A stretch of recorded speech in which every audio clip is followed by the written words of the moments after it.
Hello students, we are again here to study in online mode.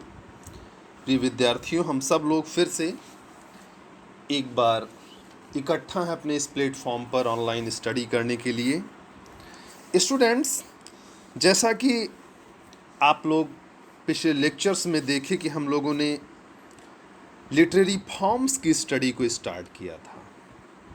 हमने आप लोगों को समझा दिया था कि लिटरेरी फॉर्म होता क्या है, और साथ ही हमने कुछ फॉर्म डिस्कस भी किए। जैसे लास्ट लेक्चर में हम लोगों ने लिरिक डिस्कस किया, एक पोइट्री का फॉर्म है। तो उसी तरीके से आज students we are going to study another very important form of poetry.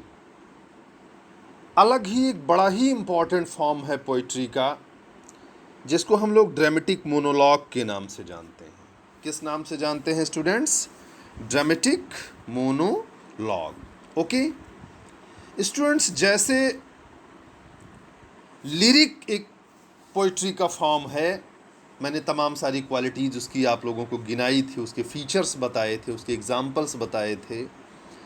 उसी तरीके से स्टूडेंट्स एक पोएट होता है, तो वो ड्रामेटिक मोनोलॉग के माध्यम से भी अपना जो पोइटिक एक्सप्रेशन होता है, अपने काव्य के भाव होते हैं, कविता होती है, उसको व्यक्त करता है। ओके स्टूडेंट्स, तो आज के लेक्चर में हम लोग ड्रामेटिक मोनोलॉग के बारे में पढ़ेंगे। ओके स्टूडेंट्स, आई होप कि we should move forward now. Okay students, yes students, dramatic monologue. Students, जैसा कि आप लोग देख पा रहे होंगे, ये ड्रामेटिक मोनोलॉग जो है ये वास्तव में दो शब्दों से मिलकर के बना है। कितने शब्दों से विद्यार्थियों? दो शब्दों से मिलकर के बना है। एक शब्द है आपका ड्रामेटिक और दूसरा वर्ड है आपका मोनोलॉग। ओके स्टूडेंट्स, तो अगर हम लोग ड्रामेटिक मोनोलॉग को समझना चाहते हैं तो हमको इन दो शब्दों पे गौर करना होगा, राइट? स्टूडेंट्स, मोनोलॉग जो शब्द है, मेरी ख्याल से आप लोग इसको फर्स्ट टाइम सुन रहे होंगे। जी नहीं स्टूडेंट्स, आप लोग इसको पहले भी सुन चुके हैं, और अभी मैं आपको बताऊंगा तो आपको याद आएगा कि आप लोगों ने ड्रामेटिक मोनोलॉग फॉर्म की कविताएं पढ़ी भी हैं, राइट? और मैं आपको बताऊंगा, आपको आश्चर्य होगा, आप लोगों ने ड्रामेटिक मोनोलॉग से को इंटरमीडिएट लेवल से ही पढ़ा है, राइट? अब आपके मन में आ रहा होगा कौन सी पोएम हमने पढ़ी है। स्टूडेंट्स, मैं बताऊंगा, थोड़ा सा सरप्राइज बना रहने दीजिए। पहले हम लोग मोनोलॉग को जानते हैं। ओके स्टूडेंट्स, मोनोलॉग को मैं बताऊं इससे पहले आपसे एक क्वेश्चन कर लेता हूं कि have you ever heard the word dialogue? क्या आप लोगों ने कभी डायलॉग शब्द सुना है? यस स्टूडेंट्स, अक्सर हम लोग अपनी कॉमन लाइफ में भी जब किसी से नाराज़ होते हैं या उसके ऊपर थोड़ा सा अनमूड हो जाता है हमारा, तो हम कहते हैं ज़्यादा डायलॉग मत मारो, राइट? क्लियर? तो ऐसे वर्ड्स का यूज़ हम अपनी कॉमन लाइफ में भी करते हैं स्टूडेंट्स। तो मैं उसी से रिलेट करके आपको समझाने का प्रयास करता हूँ।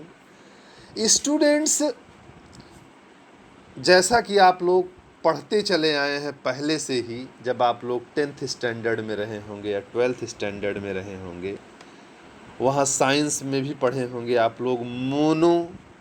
Mono means one, di means दो, टू, ट्राई मीन्स तीन, टेट्रा मीन्स चार, पेंटा मीन्स पाँच, ऑक्टा मीन्स, राइट?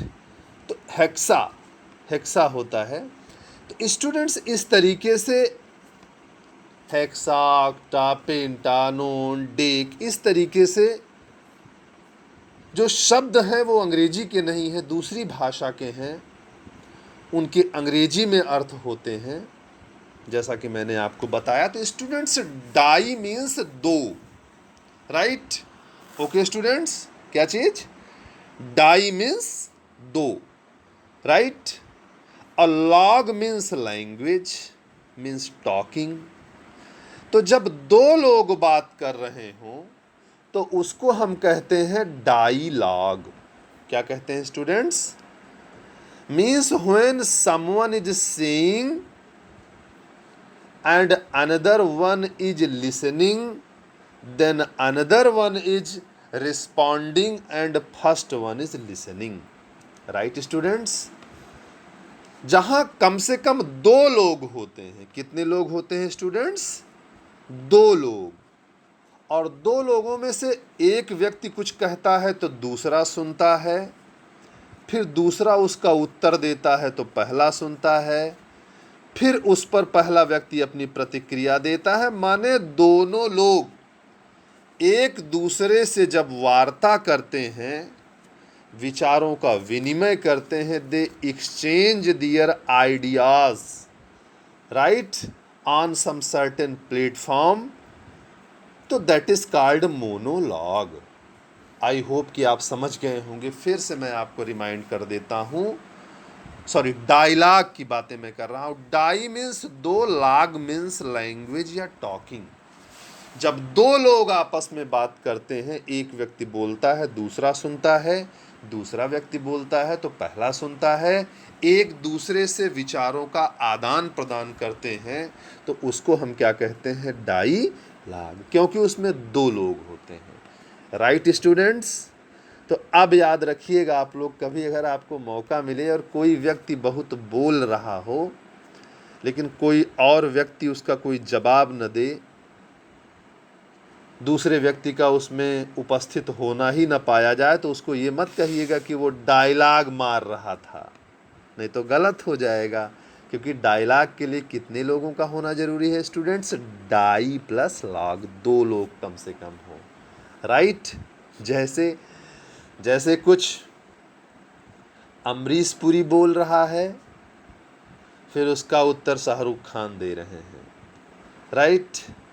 फिर शाहरुख खान कुछ बोल रहे हैं तो उसका उत्तर अमरीश पुरी दे रहे हैं, तो ये हो गया डायलॉग। ओके स्टूडेंट्स, क्या हो गया?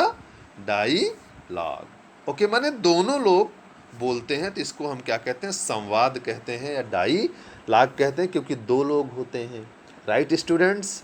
तो अब आपके अच्छे से समझ में आ गया होगा कि तो उसी से आप आगे बढ़ेंगे। तो एक शब्द आया है यहाँ पर मोनोलॉग, आपकी स्क्रीन पर दिख रहा होगा। तो मोनोलॉग, मोनो मीन्स एक, one. Okay students, I hope कि बिना समझाए ही आप समझ गए होंगे। जब मोनोलॉग हो माने mono plus log, one person speaks, जब बोलने वाला व्यक्ति एक ही होता है, राइट? दो नहीं होते हैं, वो अकेले ही स्वयं ही बातें कर रहा होता है, राइट? दूसरा व्यक्ति उसमें हस्तक्षेप नहीं करता है। Means speaker is single and there is no interruption of anyone else. किसी और का हस्तक्षेप उसमें नहीं होता है प्रिय विद्यार्थियों। तो that is called what? That is called what? That is my dear students monologue, right students? जब दो लोग आपस में बात करते हैं तो वो डायलॉग होता है विद्यार्थियों।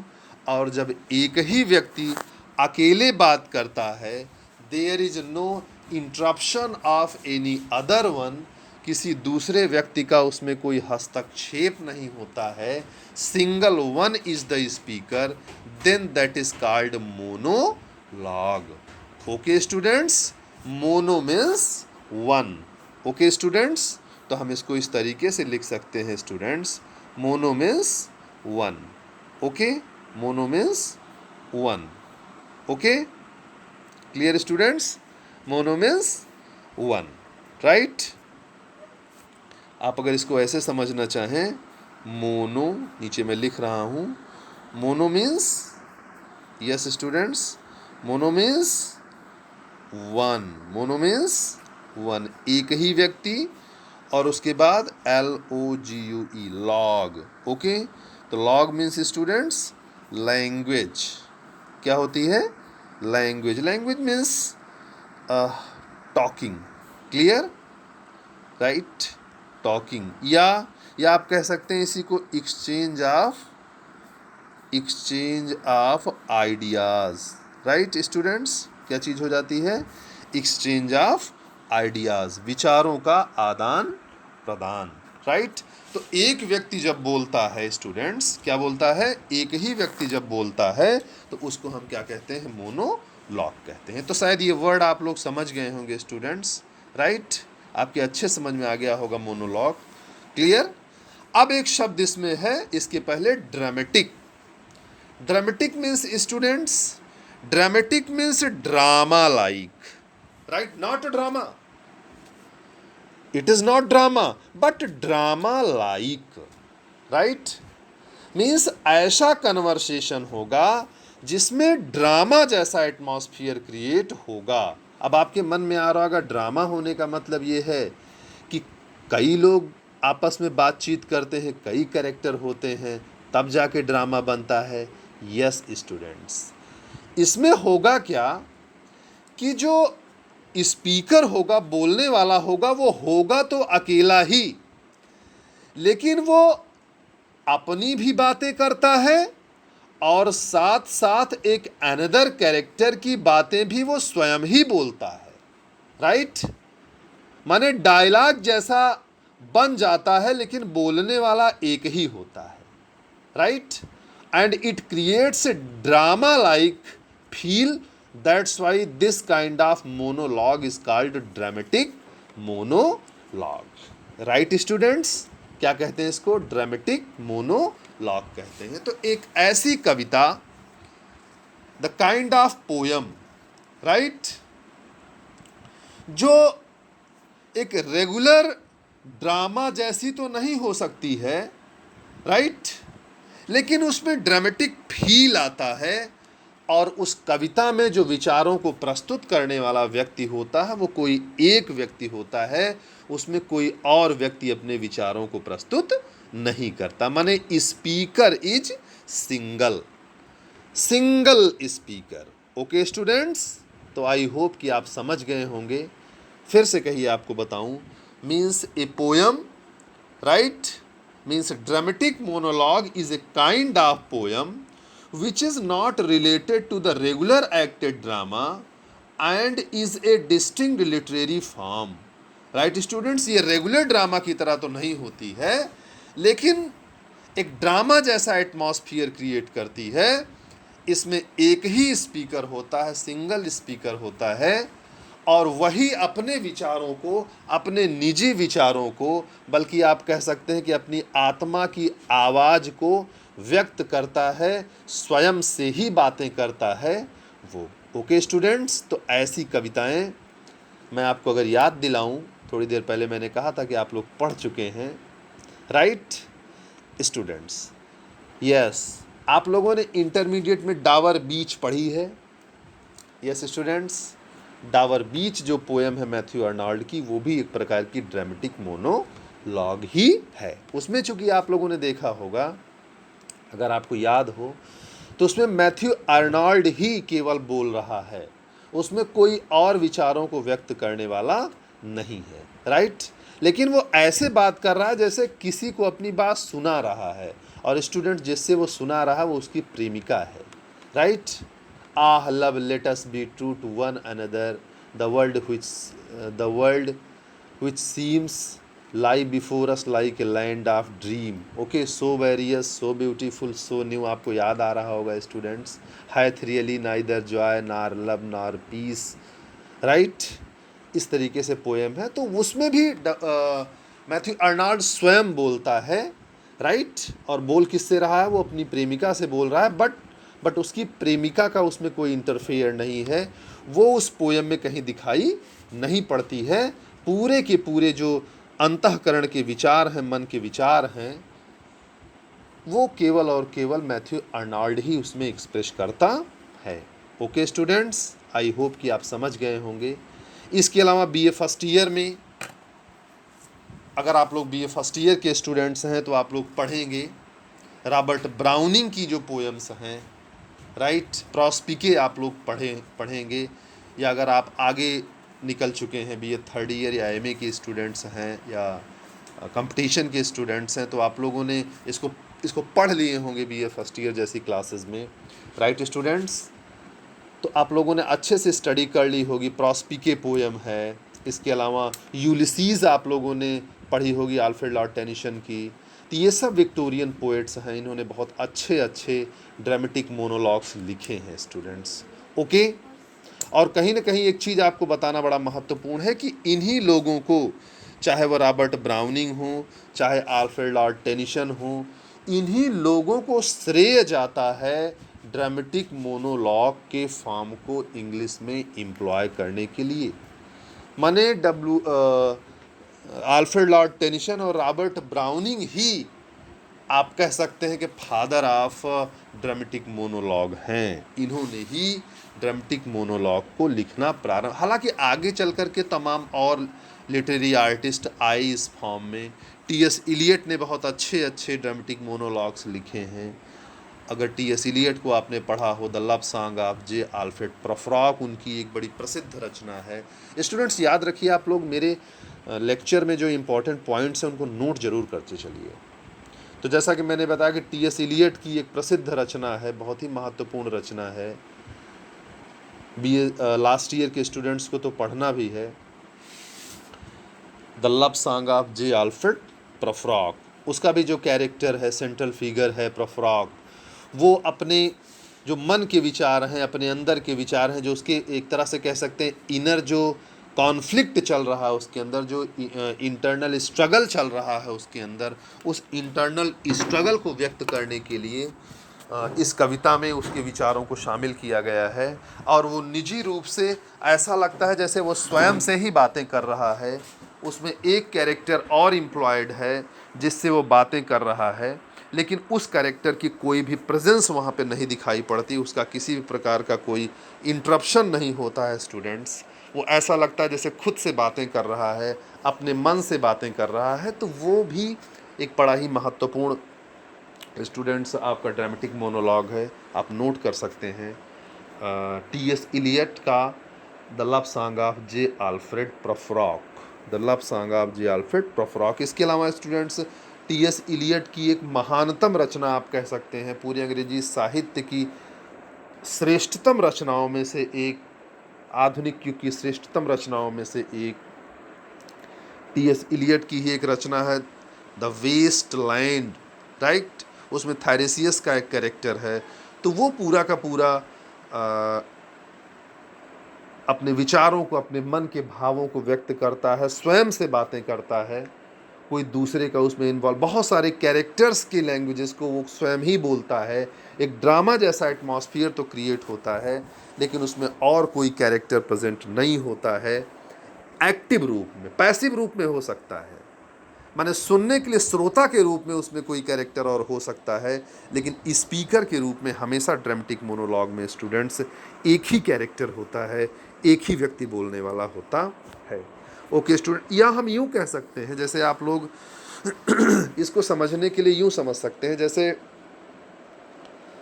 कई बार आप लोगों के आसपास कोई ऐसे व्यक्ति हो सकते हैं, कम होते हैं हालांकि, जो थोड़ा सा जैसे कभी कभी लगता है थोड़ा डिस्टर्ब टाइप के हैं, सेंटिमेंटल टाइप के। वो अपने में बतलाते रहते हैं, अकेले रहते हैं तब भी खुद से ही बातें करते रहते हैं, उनके होंठ हिलते हुए नजर आएंगे आपको लगेगा जैसे बोल रहे हैं। और कुछ लोग तो काफ़ी तेज बोलते हैं कि वो आसपास का व्यक्ति भी सुन सकता है। इस तरीके से वो स्वयं से ही बातें करते रहते हैं, राइट। तो वो क्या कहलाता है स्टूडेंट्स? ड्रामेटिक मोनोलॉग कहलाता है। अगर उसको कविताओं के रूप में व्यक्त कर दिया जाए तो definitely that is dramatic monologue. Okay students, तो आई होप कि आप लोग समझ गए होंगे। Clear students? तो जैसा कि आपकी स्क्रीन पे दिख रहा है, मैंने ड्रामेटिक मोनोलॉग की डेफिनीशन यहाँ पे दिखाई है स्टूडेंट्स।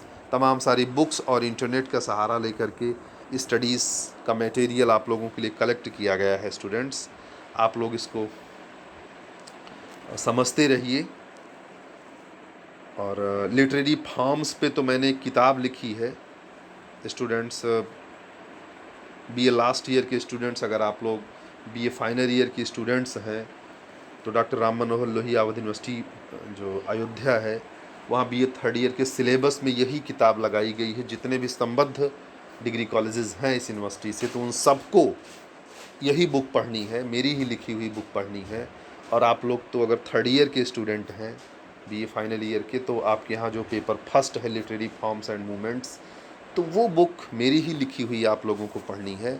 और उसमें इन सारी चीज़ों का डिस्क्रिप्शन बड़ा डिटेल में दिया गया है। Right students,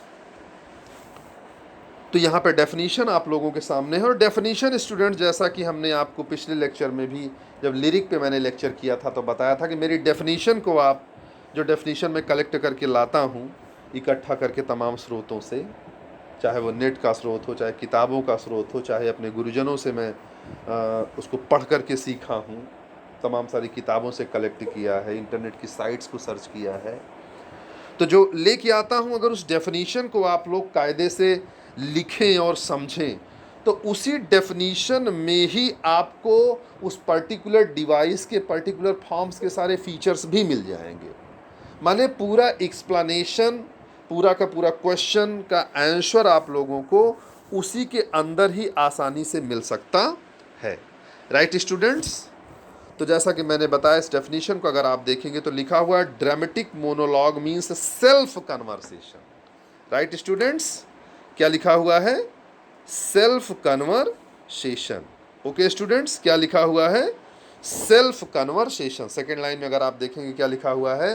self conversation. तो the first quality of dramatic monologue is self conversation. माने सेल्फ माने स्वयं से, कन्वर्सेशन माने बातचीत।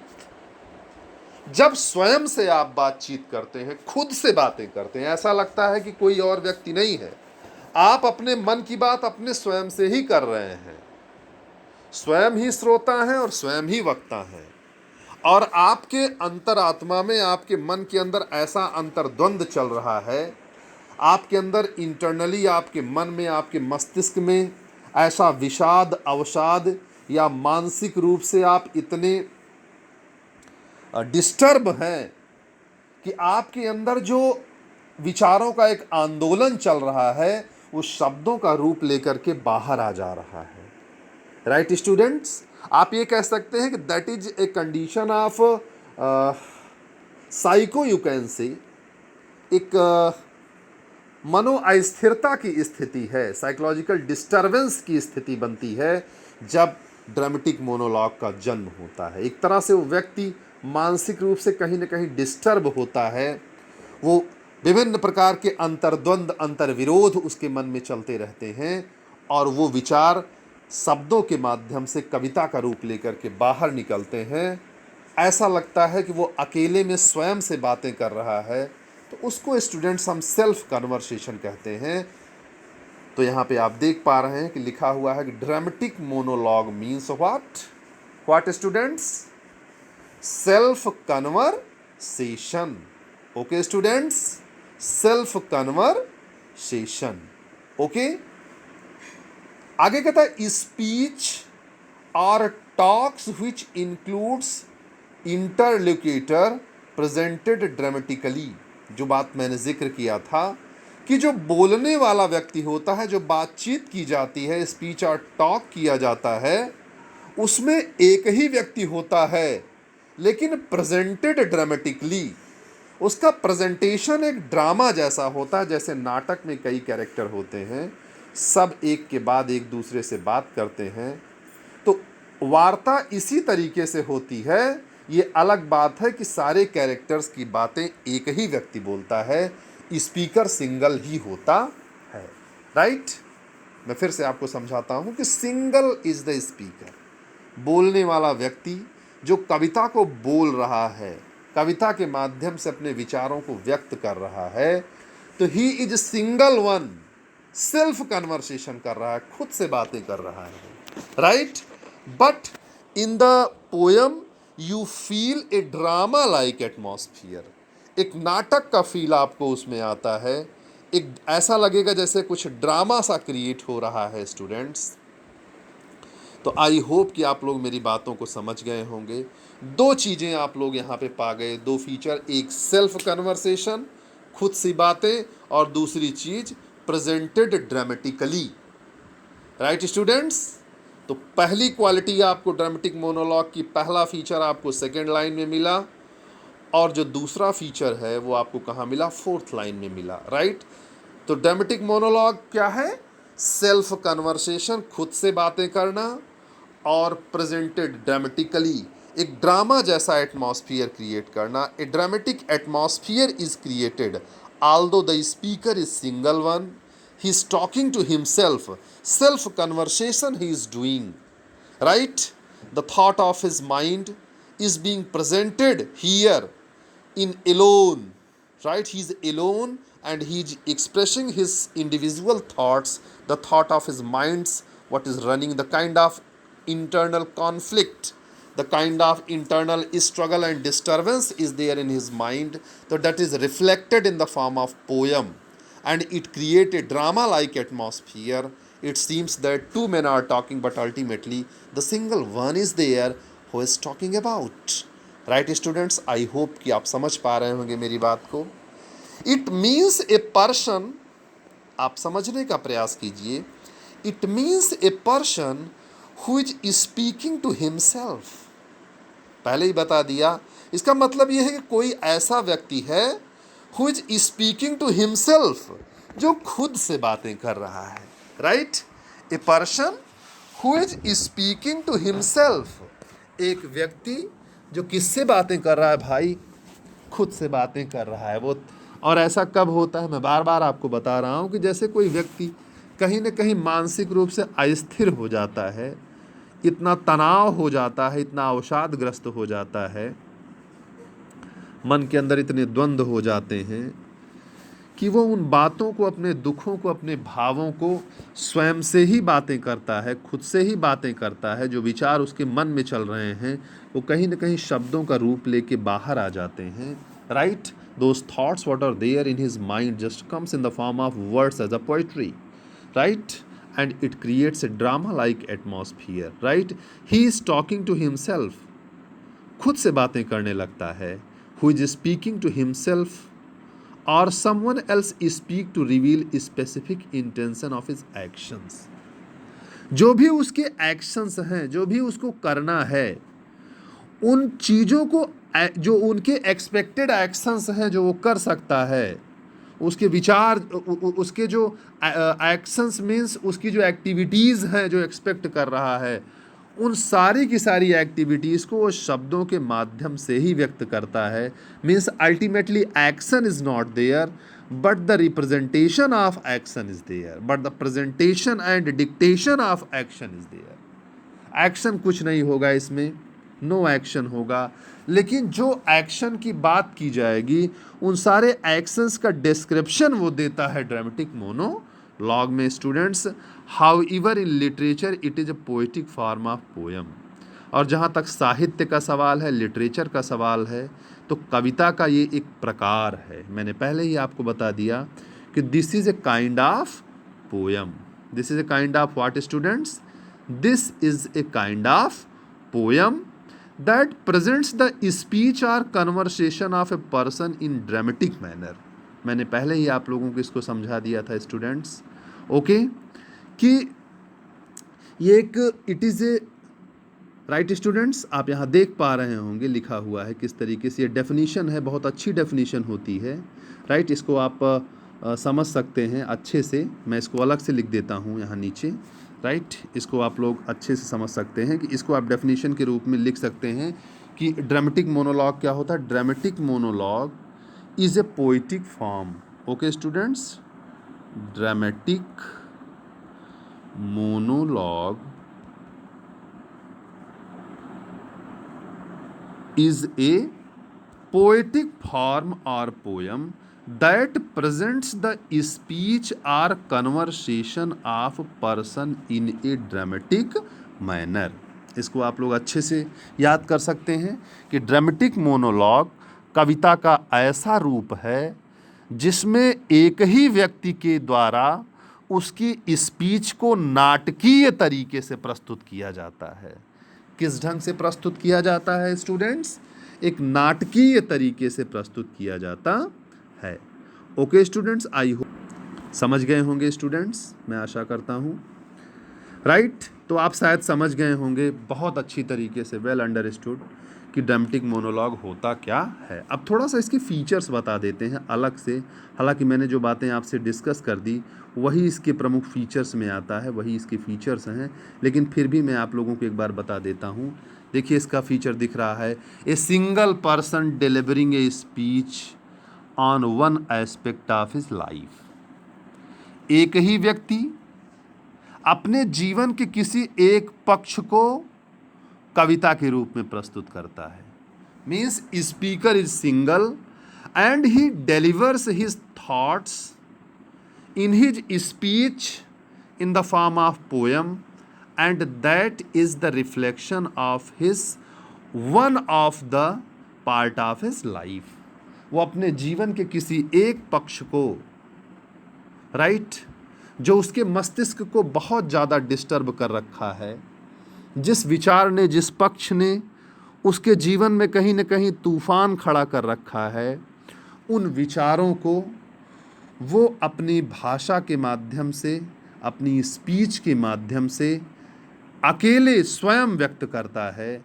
ये first quality of, first feature of dramatic monologue है स्टूडेंट्स, पहला फीचर है।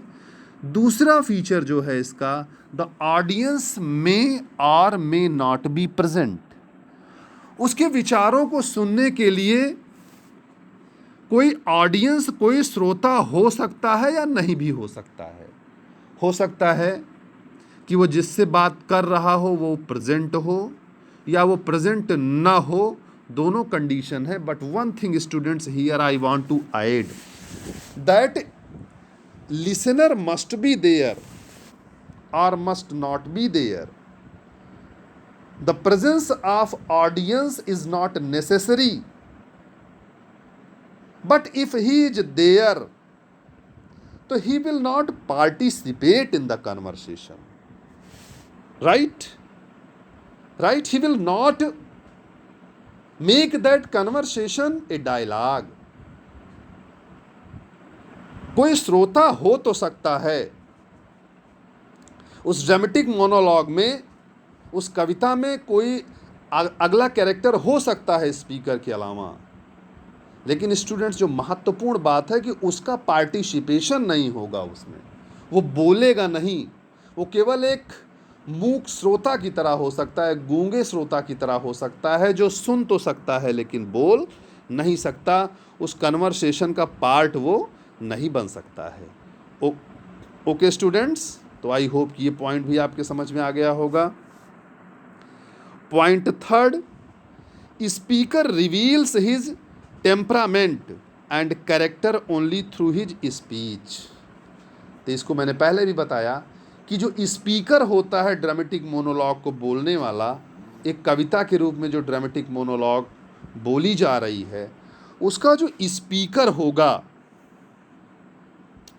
उसका जो टेम्परामेंट है, उसका जो अप्रोच है, उसका जो व्यक्तित्व है, उसके जो गुण हैं, वो जिन एक्शंस को फॉलो कर सकता है, जो एक्शन कर सकता है, उसका कोई भौतिक धरातल आपको नहीं नजर आएगा, बल्कि उन सारी चीज़ों को वो केवल शब्दों के माध्यम से ही व्यक्त करेगा। Means an sketch of action is created by speech. वो एक्शंस की चित्र को शब्दों के माध्यम से व्यक्त करता है, माने एक्सपेक्टेड एक्शंस को तो व्यक्त किया जाएगा, एक्टिविटीज को तो डिस्क्राइब किया जाएगा, लेकिन उन सारी एक्टिविटीज और एक्शंस को केवल शब्दों के माध्यम से ही व्यक्त किया जाएगा, through the words. Right, the action, the plan of action is presented with the help of only speech and words. केवल शब्दों के माध्यम से, विचारों के माध्यम से ही जो एक्शन हैं, जो प्रैक्टिसेस हैं, उनको व्यक्त किया जाएगा। ओके स्टूडेंट्स, आई होप कि आप लोग अच्छे से समझ गए होंगे। Right, clear, right students. तो यहाँ पे बहुत आवश्यक नहीं है कि आप लोगों को मैं टाइप्स भी बताऊं ड्रामेटिक मोनोलॉग्स की, केवल फीचर्स आप लोग जाने रहिए। Right, clear. वैसे आपको थोड़ा सा मैं डिस्कस कर देता हूँ टाइप्स में। एक ऐसा ड्रामेटिक मोनोलॉग होता है, विशेष करके ब्राउनिंग्स के डायलॉग ड्रामेटिक मोनोलॉग्स को अगर आप देखेंगे तो आपको पता चलेगा कि वो डायलॉग कैसे हैं स्टूडेंट्स, जिसमें एक में तो कोई श्रोता होता है लेकिन वो एक्टिवली पार्टिसिपेट नहीं करता है। राइट स्टूडेंट्स, मीन्स उस ड्रामेटिक मोनोलॉग में पर्टिकुलरली कोई एक श्रोता हो सकता है जो कि स्पीकर के सामने प्रेजेंट तो है लेकिन वो बोलेगा नहीं। राइट, वो बोल नहीं सकता है। और दूसरा ड्रामेटिक मोनोलॉग ये होता है कि उसमें कोई श्रोता होता ही नहीं है। Right, there is no audience, बल्कि श्रोता और वक्ता दोनों का दोनों वो पर्टिकुलर स्पीकर ही होता है। ओके स्टूडेंट्स, तो आई होप कि आप लोग मेरी बातों को समझ गए होंगे। अब आपकी स्क्रीन पे कुछ एग्जाम्पल्स आ रहे हैं, इनको आप नोट कर सकते हैं। आप लोगों को इनको पढ़ना है आगे चल कर के। जैसे माई लास्ट डचेस है रॉबर्ट ब्राउनिंग का लिखा हुआ, और मैं बार बार आपसे जिक्र कर रहा हूँ स्टूडेंट्स कि रॉबर्ट ब्राउनिंग और अल्फ्रेड लॉर्ड टेनिसन को ही श्रेय जाता है ड्रामेटिक मोनोलॉग के एम्प्लॉयमेंट का इन इंग्लिश लिटरेचर। अंग्रेजी साहित्य में अगर किसी ने ड्रामेटिक मोनोलॉग फॉर्म को बढ़ाया है, उसको सबसे ज़्यादा लिखा है, तो वो यही रॉबर्ट ब्राउनिंग और इनके साथ साथ अल्फ्रेड लॉर्ड टेनिसन हैं जिन्होंने इस फॉर्म को लिखा है। तो इस रचना को याद रखिएगा, माई लास्ट डचेस, जिसमें एक ड्यूक है इटली का, ड्यूक ऑफ फेरारा, उसने अपनी वाइफ का मर्डर कर दिया है। राइट, वो डिस्क्राइब कर रहा है अपनी वाइफ की क्वालिटीज़ को कि क्यों उसने मर्डर किया, कैसे किया। इस पोयम में रॉबर्ट ब्राउनिंग की रचना है my last duchess. Right students, इसके अलावा अभी पूर्व में मैंने जिक्र भी किया था the love song of J Alfred प्रोफ्रॉक, ये टी.एस. इलियट की बड़ी प्रसिद्ध रचना है। राइट, जिसमें एक मनोरोगी है, एक मानसिक रूप से कहीं ना कहीं डिस्टर्ब व्यक्ति है।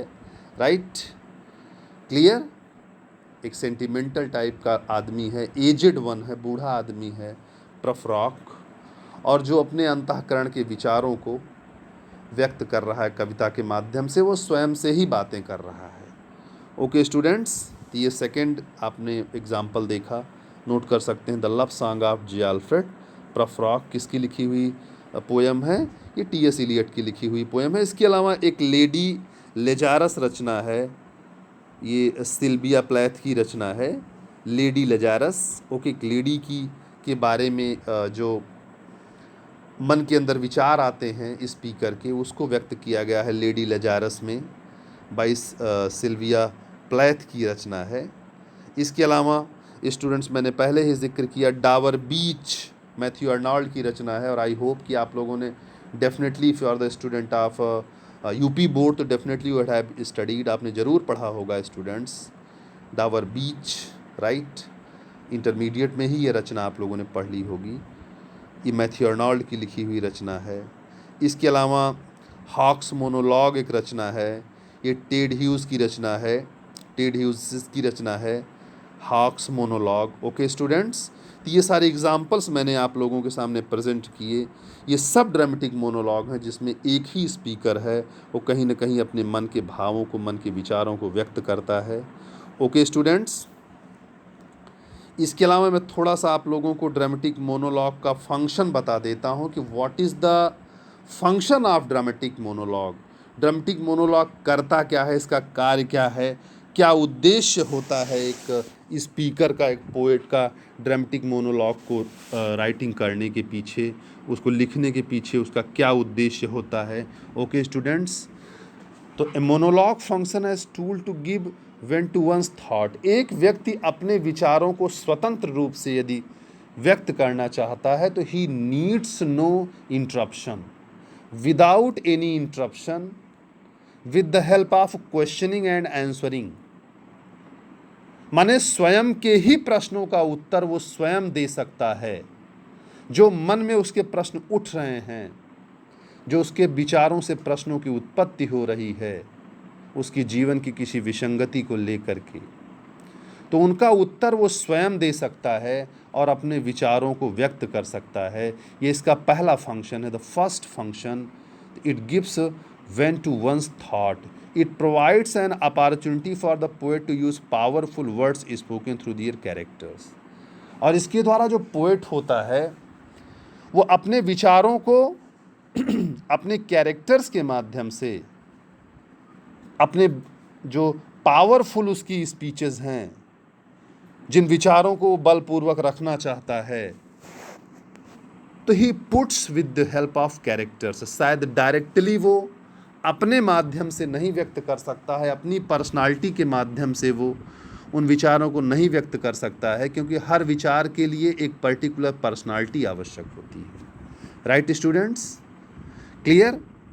तो वो पर्सनालिटी वहाँ प्रेजेंट करता है और उस पर्सनालिटी को उन विचारों के हिसाब से क्रिएट करता है। Right, clear students? तो पर्टिकुलर पर्सनालिटी जो उन विचारों के लिए फिट बैठती है, उन विचारों के लिए उपयोगी बैकग्राउंड क्रिएट करती है, उपयोगी माहौल तैयार करती है, तो ऐसे कैरेक्टर्स को क्रिएट करके पोएट अपने विचारों को आसानी से व्यक्त कर पाता है।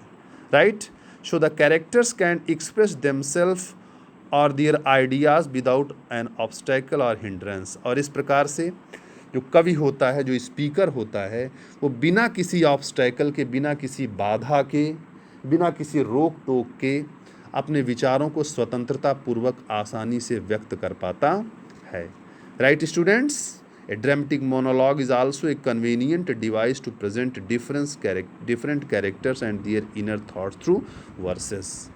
और एक पोएट के रूप में ड्रामेटिक मोनोलॉग का जो स्पीकर होता है वो अपने इंटरनल थॉट को, इनर थॉट्स को, अपने विचारों को, अपने मन के अंदर के जो उसके अंदर द्वंद्व चल रहे हैं उसको कविता के माध्यम से व्यक्त कर देता है, आसानी से भावपूर्ण और थॉट्स के साथ अपने विज़न को प्रेजेंट कर पाता है एक इंटरेस्टिंग वे में कि लोग उसको आसानी से समझ सकें। Students, this is the thing I have told you about dramatic monologue. I hope कि आप लोग समझ गए होंगे और बेहतर समझेंगे जब कोई ड्रामेटिक मोनोलॉग आप पढ़ेंगे। जिन पोएम्स का मैंने जिक्र किया, जैसे डावर बीच है, इसके अलावा love song of J Alfred प्रोफ्रॉक है, या माई लास्ट डचेस है, इन सब पोएम्स को जब आप पढ़ेंगे तो मेरे ख्याल से ज़्यादा बेहतर तरीके से आप इन चीज़ों को समझ पाएंगे। लास्ट में मैं इतना ही कहना चाहता हूँ स्टूडेंट्स कि ड्रामेटिक मोनोलॉग कहीं ना कहीं स्पीकर के मन के जो अवसाद हैं, जो पीड़ाएं हैं, जो दुख हैं, जो उसके अंतर्द्वंद हैं, जो मानसिक अस्थिरता की स्थिति है, उनका शब्दों के रूप में बाहर आना और स्वयं से ही बातें करना, यही ड्रामेटिक मोनोलॉग में आप लोग देखने के लिए स्टूडेंट्स पाते हैं। आई होप कि आप लोग समझ गए होंगे स्टूडेंट्स कि what is dramatic monologue. With this remark, I would like to thank you. Thank you, dear students. Thanks a lot.